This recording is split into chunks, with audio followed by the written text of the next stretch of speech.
आज साईबाबा आंतरराष्ट्रीय विमानतळावर नाईट लँडिंग विमानं चालू झाल्याबद्दल आम्ही सर्व टॅक्सी काउंटरच्या वतीने सहर्ष स्वागत करतो कस्टमरचं, जेणेकरून आम्हाला त्याच्यामुळं जे रोजगार उपलब्ध झाला त्याबद्दल आम्ही बाबाचे सतशः आभार मानून त्यांच्या साईचरणी प्रार्थना करतो की आज एक आलं, याच्यानंतर अनेक फ्लाईट डे नाईट चालू व्हावा।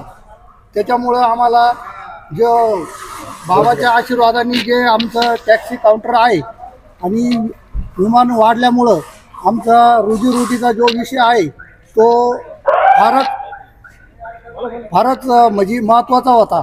कारण इथून पाठीमागे आमचे फ्लाईट कमी असल्यामुळे आमचा रोजगाराचा प्रश्न जो आमचा 200-225 जे टॅक्सी आहे त्यांचा जो रोजगाराचा प्रश्न होता, जो म्हणजे गावाचा, कारण लँडिंग म्हणजे विमानं कमी असल्यामुळं आमच्या गाड्या भरत नव्हत्या। दररोज एक ट्रिप नव्हती, दिवसाला एक ट्रिप व्हायची। त्याच्यामुळं तो विषय फार गंभीरच होता।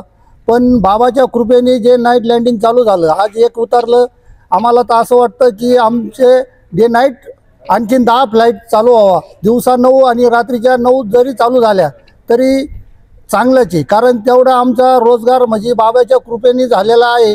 आणि गाड्या जास्त साई भक्त बाबाच्या दर्शनासाठी आले तर त्यांचं आम्ही सतशः आभार मानून त्यांचं सहर्ष स्वागतही करतो।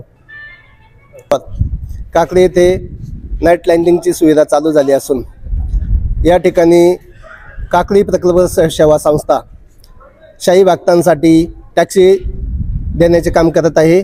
तरी आज नाईट लँडिंग चालू झाल्यामुळे आमच्या व्यवसायात शाही भक्तांकडून आणखी जास्तीत जास्त सुविधा देण्याचा आम्ही प्रयत्न करू आणि आलेल्या सर्व शाही भक्तांचे आम्ही टॅक्सी काउंटरतर्फे सहर्ष स्वागत करीत आहे।